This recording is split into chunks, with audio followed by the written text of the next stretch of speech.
Okay, YouTubers, it's about, well, 20 degrees outside, about 40 in the shop. We got the heater going, and we'll only bring it up to about 50, 55. So today, this is what we're going to do. It's kind of sleeting outside.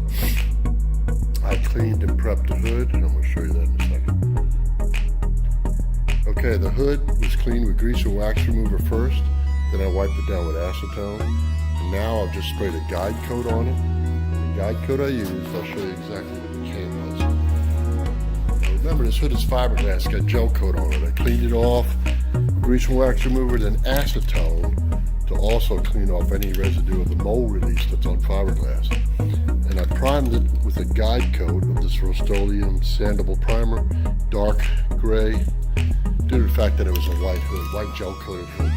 So what I'm going to do is I'm going to block this hood with 180 on a longboard, then change over to 220, so the gel coat will be cut with 220 last. And then after I'm done sanding it,